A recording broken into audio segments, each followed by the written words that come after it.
What's up, you guys? It's your boy Miguel here to give you your daily dose of radiation. In today's video, we are covering the X-ray machines and when they break down, how long does it take to get fixed, and who fixes them, right?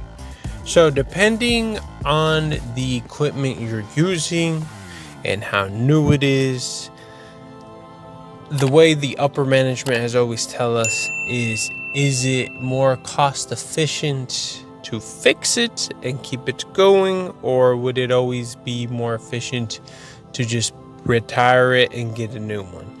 For majority of the people out there, most jobs will try to continue to put a little band-aid on whatever equipment you got going on and try to save it till that is out of date. To give you context, it's 2025.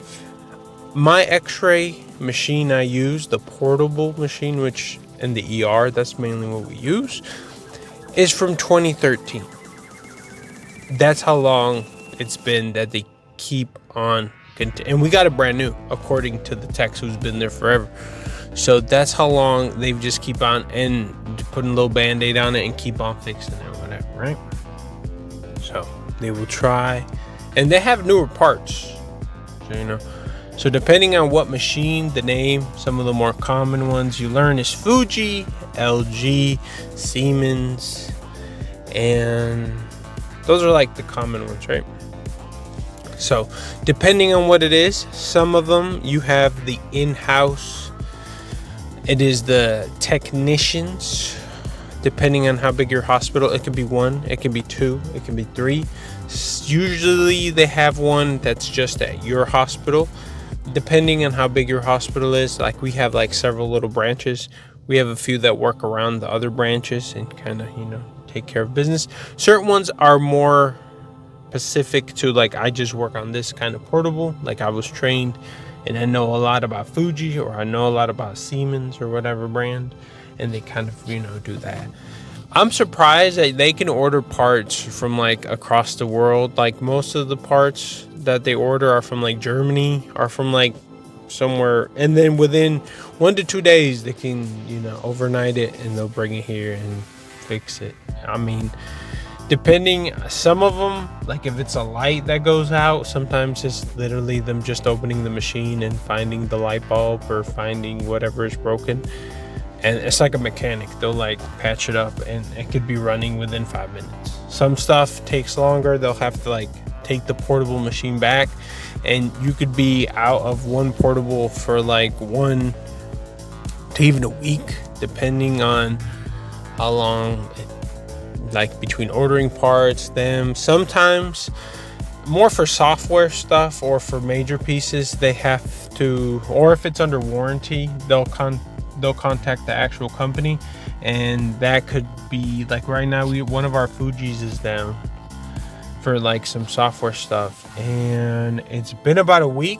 They've already established with the company what's going on, and then we're literally just waiting for them to send someone. So the longest we've ever gone without a machine, like them working on it, probably 2 to 3 weeks.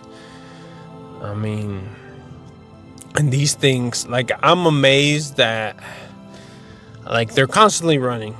They're every single day, these machines get used over and over and over, and just the wear and tear, because like the way we use it, it don't seem like certain stuff would break down, but just thinking about it, how 24/7 these are just churning and doing x-rays, equipment, all these other stuff. And especially our hospital where students are learning, maybe they get little, you know, beat up from a little bumper car, or they're not the best pristine equipment, right?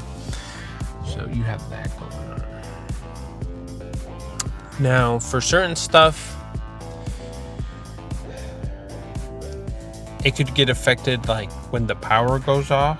Like sometimes they'll have like generators, and that could cause some circuiting and overheating. You know, there's so many things that could cause your equipment to fail and causing them to repair.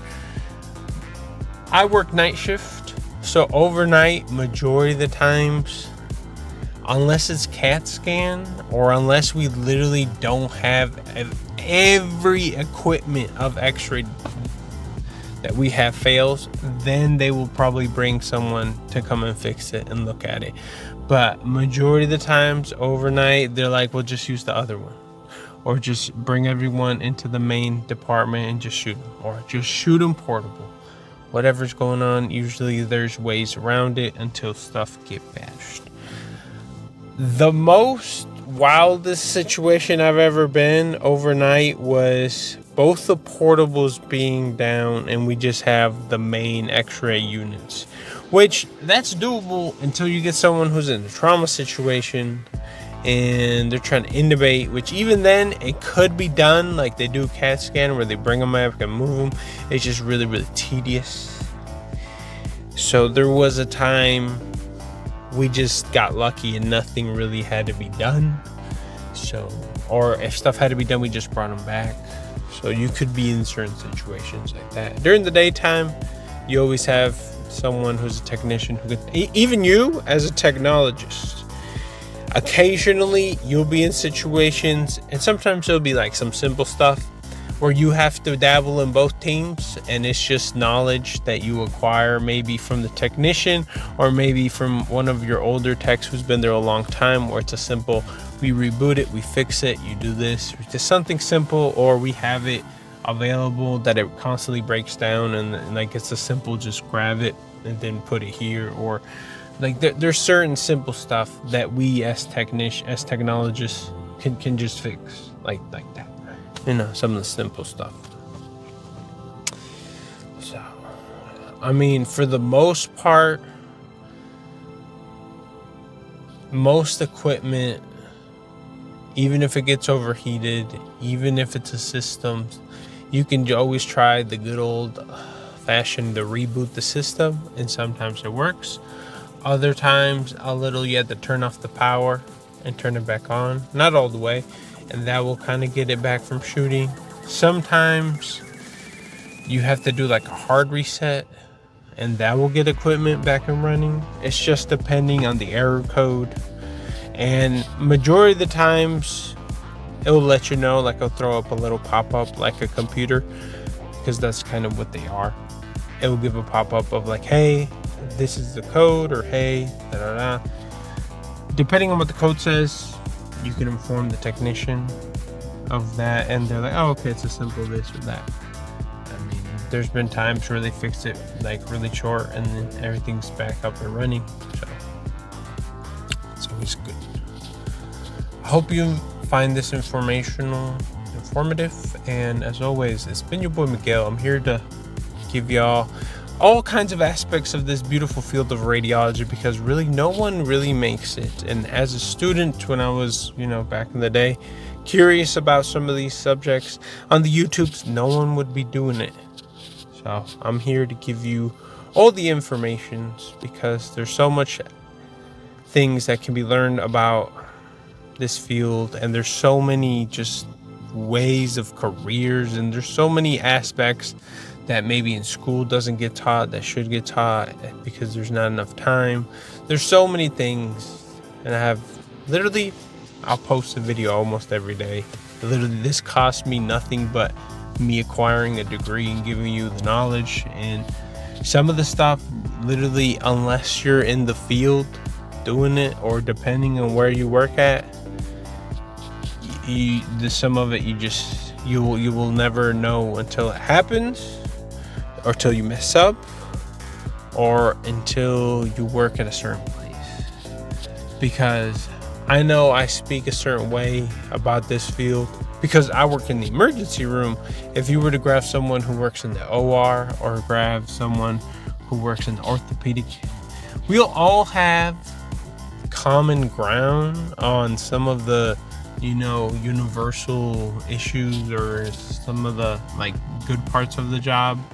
But it's almost like you're picking your little character and you choose what kind of task you want to complete, and it gets very complicated. Well, not too complicated, but it gets interesting of some of the stuff.